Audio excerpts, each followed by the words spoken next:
କମିଲା ସୁନା ଦର। ଜାଣନ୍ତୁ ଆପଣଙ୍କ ସହରରେ କେତେ ରହିଛି। ଯଦି ଆପଣ ବଜାରରୁ ସୁନା କିଣିବାରେ ବିଳମ୍ବ କରନ୍ତି ତେବେ ଆପଣ ଏଥିରୁ ବଞ୍ଚିତ ହେବେ, କାରଣ ଏହାର ମୂଲ୍ୟ କ୍ରମାଗତ ଭାବରେ ଆକାଶ ଛୁଆଁ ହେବାକୁ ଯାଉଛି। ଭାରତୀୟ ବଜାରରେ ସୁନା ଗ୍ରାହକ ଭିଡ଼ ଜମିଛି।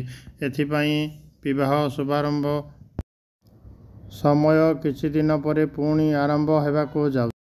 ଯଦି ଆପଣ ସୁନା କିଣିବାକୁ ଯୋଜନା କରୁଛନ୍ତି ତେବେ ଅଧିକ ଚିନ୍ତା କରନ୍ତୁ ନାହିଁ, କାରଣ ଯଦି ଆପଣ ସମୟ ନଷ୍ଟ କରନ୍ତି ତେବେ ଏହିସବୁ ବହୁତ ବିଳମ୍ବ ହେବ, କାରଣ ଏହାର ମୂଲ୍ୟ ଆଗାମୀ ଦିନରେ ଯଥେଷ୍ଟ ବୃଦ୍ଧି ପାଇପାରେ। ଏହାଦ୍ୱାରା ପୁଣି ଆପଣ ଅଧିକ ଖର୍ଚ୍ଚ ଉପରେ ପଡ଼ିପାରନ୍ତି।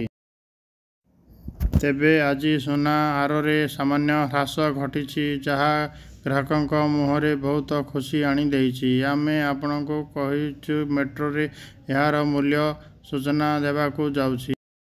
ଦେଶର ରାଜଧାନୀ ନୂଆଦିଲ୍ଲୀରେ 24 କ୍ୟାରେଟ୍ ସୁନାର ମୂଲ୍ୟ 63,970 ଟଙ୍କା ଥିବାବେଳେ 22 କ୍ୟାରେଟ୍ ସୁନାର ମୂଲ୍ୟ 58,650 ଟଙ୍କା ରହିଛି। ଏହା ଆପଣଙ୍କ ପାଇଁ ଏକ ଅଫର୍ ଅଟେ।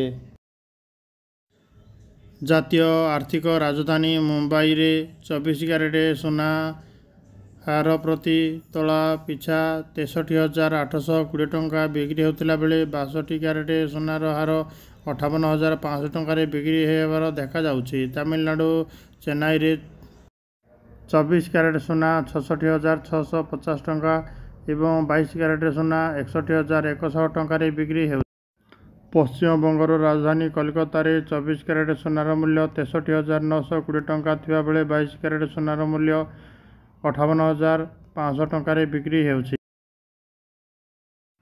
ତେଲେଙ୍ଗାନାର ରାଜଧାନୀ ହାଇଦ୍ରାବାଦରେ 24 କ୍ୟାରେଟ୍ ସୁନାର ମୂଲ୍ୟ 63,820 ଟଙ୍କା ଥିବାବେଳେ 62 କ୍ୟାରେଟ୍ ସୁନାର ଦାମ୍ 58,500 ଟଙ୍କାରେ ରେକର୍ଡ କରାଯାଇଛି। କର୍ଣ୍ଣାଟକର ରାଜଧାନୀ ବେଙ୍ଗାଲୁରୁରେ 24 କ୍ୟାରେଟ୍ ସୁନାର ମୂଲ୍ୟ 63,820 ଟଙ୍କା ଥିବାବେଳେ 62 କ୍ୟାରେଟ୍ ସୁନାର ମୂଲ୍ୟ 58,500 ଟଙ୍କାରେ ବିକ୍ରି ହେଉଛି।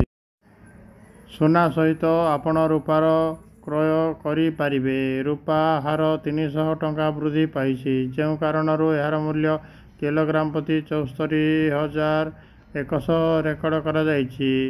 ଏହି ଅଫରକୁ ହାତଛଡ଼ା କରନ୍ତୁ ନାହିଁ। ଆପଣଙ୍କ ଏରିଆରେ ସୁନାର ମୂଲ୍ୟ କେତେ ଅଛି?